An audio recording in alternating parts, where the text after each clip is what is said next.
un hombre inteligente, psicólogo, un hombre que cuando habla en la plenaria del Senado se escucha bien.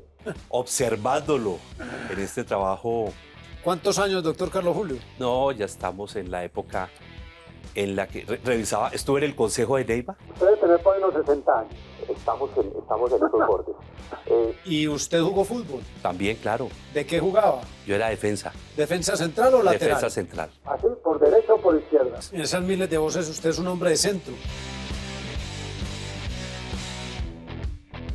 Que como psicólogo me haga una evaluación de Gustavo Petro. El senador Guerra no pierde la oportunidad.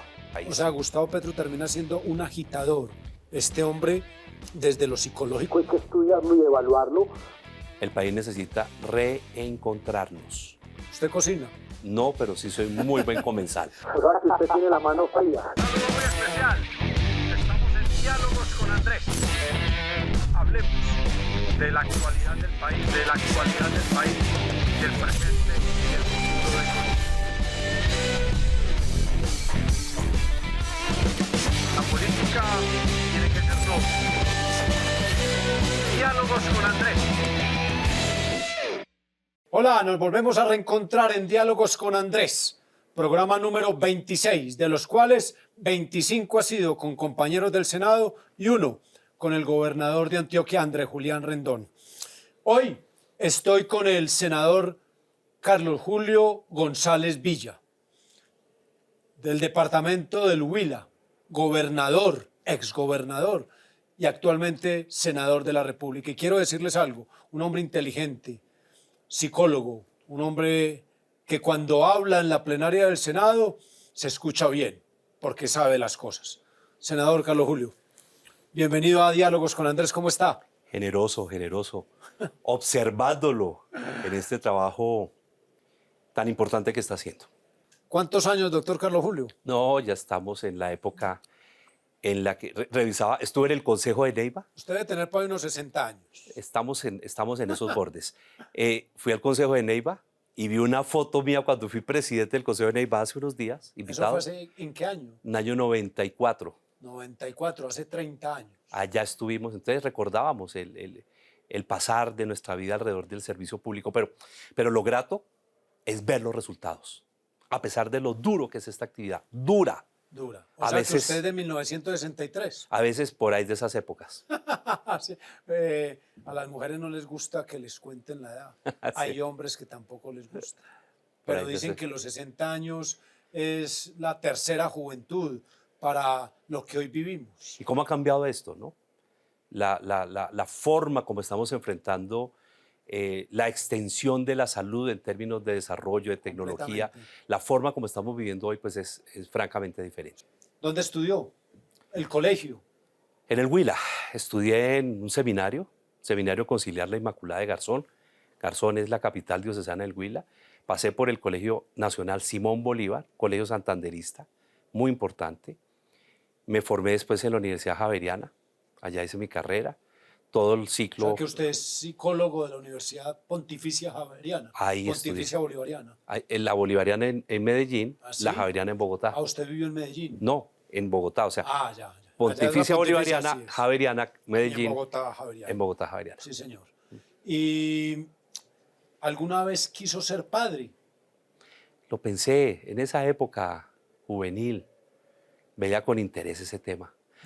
Pero no, mi objetivo estaba en la familia, estaba claramente marcado en tener hijos. Tengo 4. Tiene 4. 4. ¿De qué edades? No, pues imagínense, ya la menor se acaba de graduar de arquitectura con el menor, que es abogado.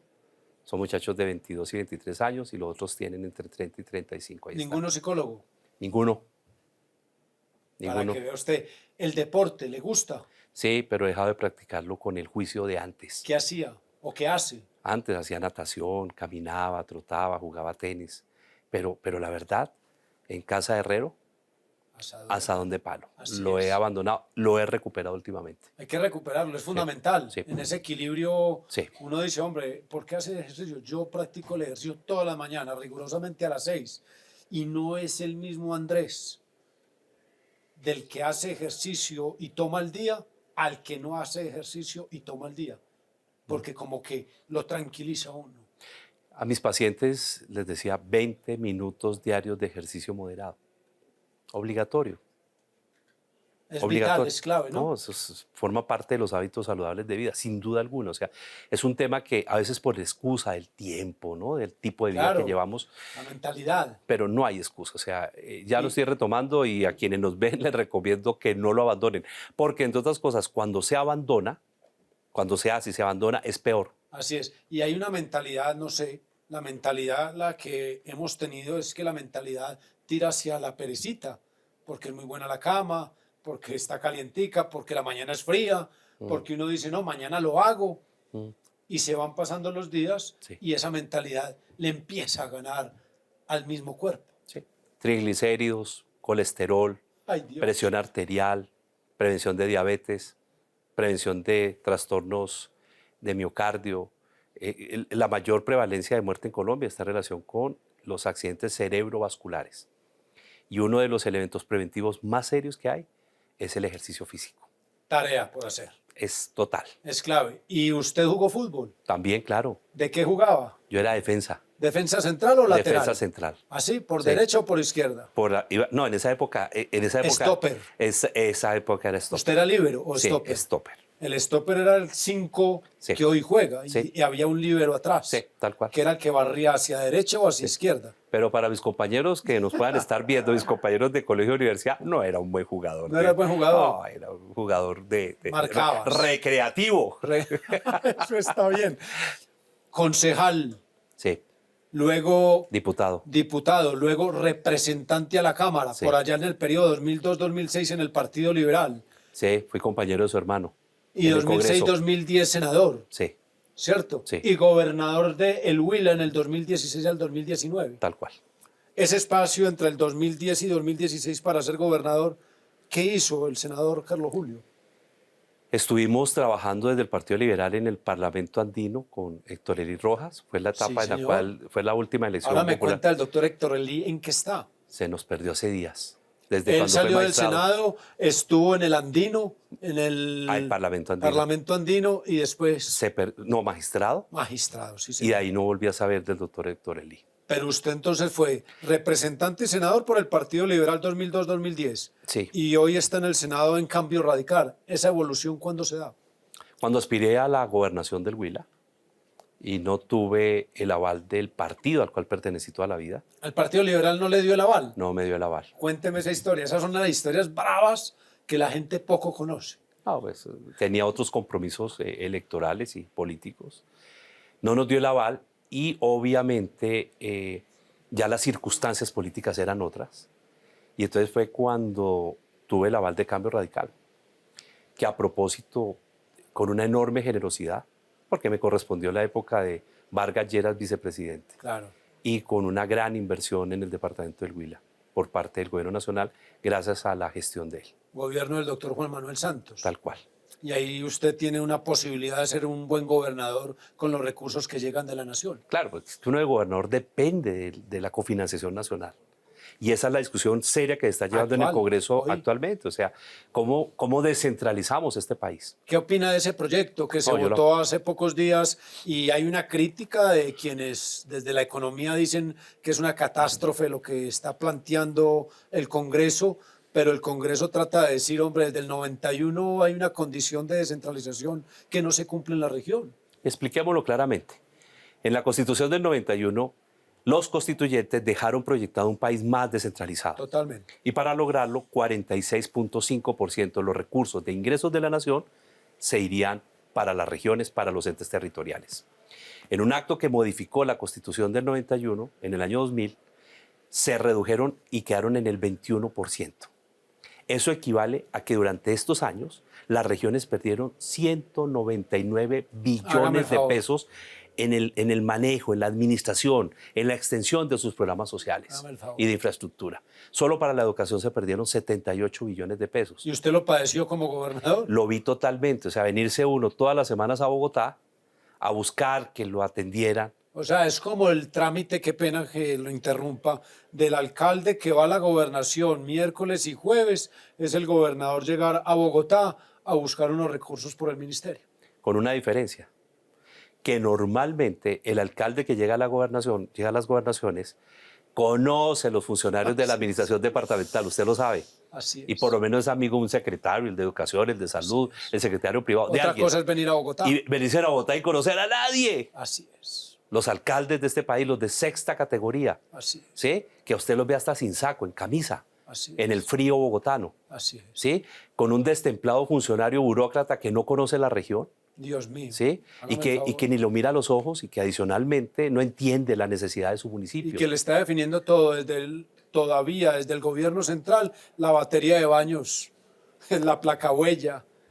Es increíble. El muro de contención que necesita para que el pueblo no se le inunde. ¿Qué le parece? No, pues esa es la injusticia. Entonces, por eso estamos apoyando ese acto legislativo. Y por supuesto que entendemos la necesidad de centralizar más este país. Yo lo viví. Yo fui presidente de la Federación de Gobernadores y desde ese momento impulsamos la ley de regiones y es precursora de esto que está pasando hoy. La necesidad de organizar las regiones administradoras Claro. y adicionalmente empezar a descentralizar este país. Además que no podemos seguir viviendo de las rentas coloniales. Tal cual, Entonces el departamento viviendo del licor, del cigarrillo, tal cual, del juego. tal cual, De eso se soporta. tal cual. Entonces vendamos más para darle plata a la salud. Explíqueme usted ese dilema. Esa ha sido la gran... Yo me lo preguntaba como gobernador, la gran paradoja, ¿no? Entre más se vendiera licor, increíblemente... Más plata para la salud. Más recursos para la salud, para después tratar a los mismos que se excedían con el licor y los problemas propios. Un tema que está detectado con el alcohol, los viernes, las salas de urgencias y la necesidad de tener los ortopedistas y la traumatología lista. Claro. Y el 90% de esos accidentes de los viernes y sábados, sobre todo de jóvenes, Y en moto. están relacionados con el exceso de alcohol o con el abuso del alcohol. Y el accidente prioritario hoy en el país, lamentablemente, de los accidentes de tránsito es el 90% de las motos y muchos casos en el tema del licor. Sí, ese es el tema. Así es. Eso es paradójico. Gobernador hasta el 2019, del 2019 al 2022, ¿qué hace el senador? Preparamos nos tocó la pandemia del COVID-19. Bárbara. Yo estuve en la primera línea de la pandemia. Mi especialidad es en clínica, es en trauma complejo. Contribuí a ayudar a diseñar los protocolos, lamentablemente, de muerte, de duelo. Y asesorar los especialistas de cuidados intensivos desde el punto de vista del apoyo en los primeros auxilios psicológicos. Y además establecimos una serie de estrategias con el Colegio Colombiano de Psicólogos para hacer trabajo de contención y de acompañamiento. Entonces diseñamos un programa que se llamó Bajo Techo, 134 capítulos que se transmitieron durante la pandemia y que eran primeros auxilios psicológicos para las familias que estaban, pues todo el país, absolutamente encerrado. Y esto fue parte de lo que hicimos, diseñamos una estrategia de formación de docentes, porque mire lo curioso, senador Guerra, lo que funcionó en la pandemia es a lo que normalmente menos atención le prestamos. ¿Qué es? La salud. Y los tratamos de héroes, pero no hemos sido capaces de transitar a reconocerles sus derechos laborales. Y la tercerización en el sistema de salud es grave. Una enfermera con la cual la agremiación, que no es más que la temporal, ¿sí?, se le queda con el 30%, con el 20% de su salario. Lo que está ocurriendo con los médicos y también la necesidad de incentivar el médico en provincia, el médico en región, Clave. el especialista en región. Eso cuánto bien no le causa al país. Ese es un sector que lo aplaudimos durante la pandemia, pero pasó la pandemia y empezamos a olvidarlo. El otro sector, el educativo, fue el otro sector que se mantuvo en pie. ¿Y quiénes son ahí? Los maestros de este país. Se mantuvieron en pie y a través de la virtualidad pudieron darle a los niños y a los jóvenes de este país un entorno de sentido de vida. ¿Usted se imagina que hubiese ocurrido durante esos largos meses de no ser porque estaba la educación funcionando? Completamente. Así fueran esas circunstancias tan Así difíciles. es. Y la virtualidad tomó otro rumbo en un país y nos mostró- que no había entendido hasta ese momento lo que era la virtualidad. Yo adquirí en mi departamento 67.000 computadores antes de. Y mucha gente me dijo, ¿para qué tantos computadores? Ahora la gente pide más porque entendieron lo que esos 67.000 computadores sirvieron Conectividad. durante la pandemia y falta más conectividad. Así es. Y el otro sector que no ha sido debidamente reconocido es el campesino, que fue el que se mantuvo produciendo la comida y llevándonos de una u otra manera, llegando a nuestros hogares. Esos tres sectores fueron fundamentales en mantenernos durante la pandemia del COVID. Nosotros no aprendimos la lección del COVID-19. Y su señoría me dijo algo antes de empezar este programa. Dijo, hablemos sobre lo sencillo. Lo sencillo, así es. Lo útil, lo práctico, que creo que lo político debería serlo permanentemente y que los homenajes son en vida. Los homenajes no son llevar las flores ya cuando se nos fue y que se le pregunte, ¿usted fue buen hijo, buen hermano? Y uno ni reaccione. ¿Para qué eso? Es el detallito, es el Coffee Delay, es el Supercoco, es pasar y agradecerle a un camarógrafo que nos ayuda a hacer este programa, es un equipo que está detrás de cámaras que se reúne para hacer profesionalmente las cosas. El solo saludo, el aplauso, la sonrisa, eso cambia todo, senador. Pero sin duda, porque además, si algo me pudieran preguntar qué hice durante la pandemia, fue enseñar algo que se llama educación emocional. Y eso no se enseña, eso no se enseña. Fue hablar de educación emocional, fue concientizar qué es eso. Es que lo emocional es todo. Todo. ¿Ah? Todo. El estado emocional es el que le marca a usted el centro de la vida. Tus emociones son tu destino. Oiga eso, así de claro es. Pero venga, muy interesante todo lo que nos está contando porque usted es un hombre que la tiene clarísima. Pero ante esa claridad que usted tiene, voy a ir a lo político. Usted fue senador 2006-2010 y ahora es nuevamente senador periodo 2022-2026. ¿Qué diferencia hay del Senado del 2006 al 2010 al del 2022 al 2026? El país ha cambiado mucho en estos años. Yo creo que usted debe estar impresionado con este Senado. A mí, se lo digo, yo lo miro porque estamos en puntos diferentes. Yo estoy en la primera línea por allá, por el lado derecho, y usted está en la parte de la nave central, en la parte de arriba. Pero yo digo, ¿qué estará pensando el senador Carlos Julio, como psicólogo, del Senado del 2006 al 2010 a este Senado de ahora? Podría tener un testimonio muy concreto de hacer esa lectura. Sí, ha cambiado. En muchas cosas ha cambiado positivamente porque hay más pluralidad de representación. Eso está claro. Hay más voces de diferentes sectores, de un país. Hay más vestimentas. De un país tan diverso como el nuestro. Hay más colores. Así hay muchos más colores, sin duda alguna. Pero lamentablemente se ha cambiado en tres cosas en lo negativo. Las otras son muy positivas. Ha cambiado en la ausencia de argumentación y rigor en la discusión parlamentaria. Lo ha dicho usted constantemente. Ha cambiado eso, ha cambiado la profundidad del debate parlamentario. O sea, ya hoy siento que le hablamos a la Cámara y a nuestros propios seguidores, pero no hablamos entre nosotros y no discutimos con argumentos, no discutimos desde las orillas ideológicas. O sea, ¿qué son los partidos? Son plataformas que diferencian la manera de concebir la vida y desde la vida de concebir la acción legislativa. O sea, que muchos compañeros están pendientes del martes porque hay televisión o de los 3 minutos que se les da para que lo escuchen y no profundicen lo que hay que hablar y es práctico en la plenaria del Senado. Estamos fallando en eso. En lo segundo, lo que estamos fallando es en la capacidad, y es consecuencia de lo primero, de escucharlos. No nos estamos escuchando. Y lamentablemente, no quiere decir que todos, ¿no? Ni en todo momento, claro. pero suele ser una tendencia a no escucharnos. Y la tercera es que lamentablemente vivimos un periodo muy difícil, en donde el Congreso mismo ha perdido esa conexión de sentimiento de la opinión pública. Y a veces pareciera que estamos desintonizados, lejos de. Muchos colombianos no se sienten representados en nuestras voces. Algo tendremos que hacer o seguir haciendo, esto que estamos haciendo hoy.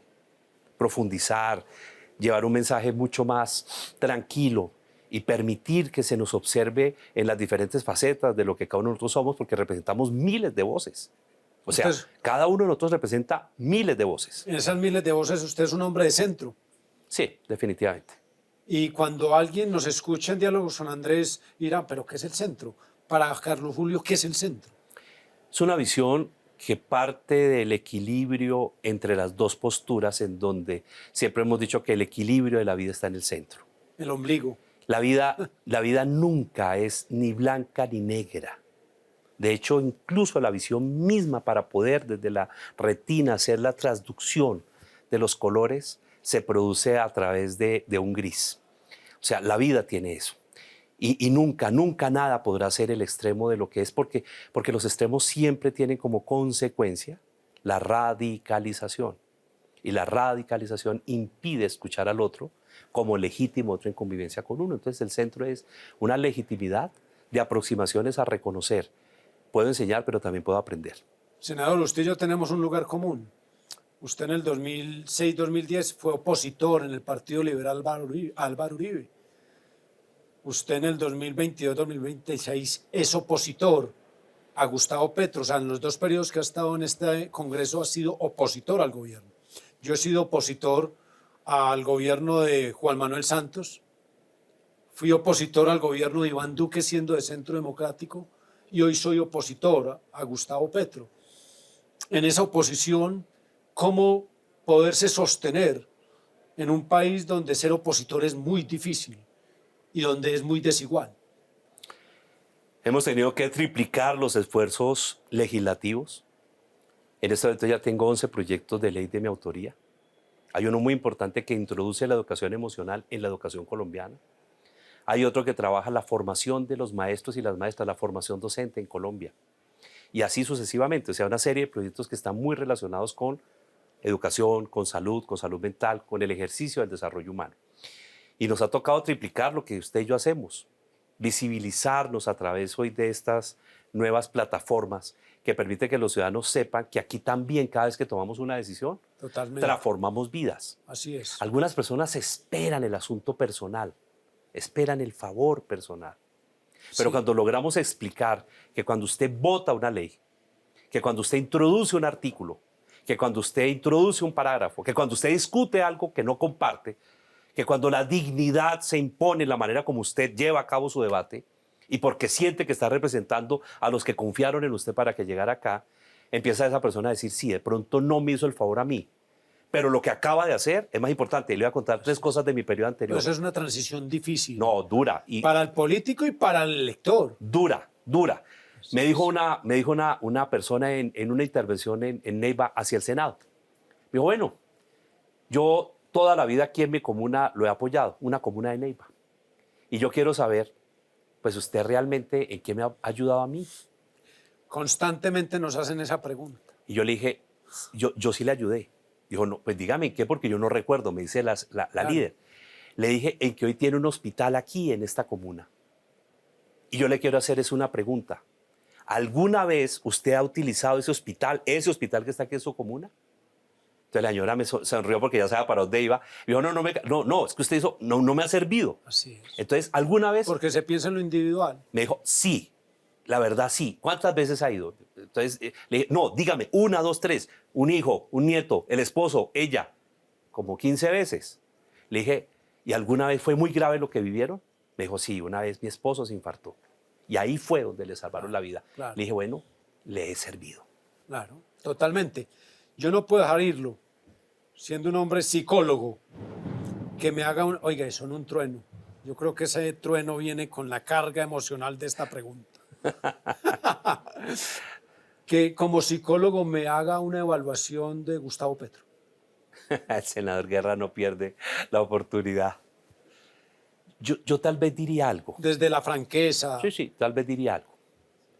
Estamos en un momento muy complejo como sociedad, con un aumento enorme de la violencia en todas sus dimensiones. Violencia intrafamiliar, es uno de los primeros delitos en Colombia. Violencia escolar, tercer país en el mundo con mayor violencia escolar dentro de los países de la OCDE. Ciberbullying, estamos ya conquistando los 2 primeros lugares en América Latina. Violencia social, violencia en todo, violencia en la conducción, Claro, en las carreteras, agresivos. en las calles. Hay una enorme agresividad, hay mucha Totalmente. violencia. Y creo que lo que está ocurriendo desde el discurso público, de una u otra manera, profundiza esa violencia. Ayuda, ambienta. La profundiza. la normaliza y de alguna manera la convierte en un vehículo de la relación humana de nuestro país. O sea, Gustavo Petro termina siendo un agitador a ese espacio. Qué importante que respiremos, Que le escondieran el celular, como decía el presidente de la Cámara. o por lo menos que empecemos a entender que nos podemos encontrar de diversas formas en diversas cosas. Por ejemplo, yo comparto en la reforma a la salud la necesidad de mejorar la prevención y la promoción Completamente. como eje, y creo que podríamos estar totalmente identificados. Completamente. Bueno, pongámonos de acuerdo cómo lo hacemos, sin devastar el sistema. Pero ahí es donde uno se pregunta, doctor Carlos Julio, cuando habla Gustavo Petro del Acuerdo Nacional en Cali, 15 de marzo de este año, y le dice al país que el Acuerdo Nacional está agotado. Y yo le hago la pregunta a un hombre que es serio en la plenaria del Senado, si usted ha conocido un párrafo del Acuerdo Nacional de Gustavo Petro para que le dijera al país que estaba agotado. O sea, ¿qué nos quiso decir a los congresistas? No lo han querido estudiar. Y eso no era cierto. Entonces, cuando uno escucha a un presidente en ese espacio de agitador, uno dice, bueno, este hombre desde lo psicológico hay que estudiarlo y evaluarlo, porque lo que hace es agitar un país mucho más de lo que podría ser como líder de calmar un país. Necesitamos atemperar las aguas. El país necesita reencontrarnos. De verdad, de verdad, de verdad. O sea, necesita reencontrarnos. Yo creo que una de las cosas que lo reencuentra uno es la cocina. ¿Usted cocina? No, pero sí soy muy buen comensal. O sea, que usted tiene la mano fría. Yo sí. Las abuelas decían que si usted tiene la mano caliente es porque cocina bien, porque tiene teflón. Sí, sí, ¿Usted no le gusta el teflón de la cocina? No, me encanta, pero muy buen comensal, eso sí se lo ¿Cuánto aseguro. calza? 39,5. ¿Le gusta más los tenis o la chancla? Los tenis. Los tenis, en el calorcito Sí, de Neiva. sí. ¿Se sintió cómodo? Sí, muy cómodo, estoy muy contento de estar aquí. Cuando el doctor Muy Carlos bien Julio me acompañado. preguntó, bueno, ¿y qué vamos a hablar? Yo le dije, de lo práctico, de lo útil. Cuando eso se da, hay un principio, un rigor de una buena entrevista. Este parece un ejercicio que hacía uno en psicoterapia. ¿Sí? Se llama la silla que refleja. Buena idea, buena conclusión. ¿Se sintió cómodo? Muy bien, muchas gracias, senador. Muchas gracias. Para mí fue un gusto, Muchas un gracias. placer Muy generoso. poder Gracias. estar con un hombre tranquilo, un psicólogo, un profesional que está en la política. Hay que cuidarlos mucho, porque este modelo no sobra en la plenaria, antes hacen falta. Y por eso nos volveremos a reencontrar en Diálogos con Andrés. Un abrazo grande, se les quiere mucho. Chao. Hablemos de la actualidad del país, del presente.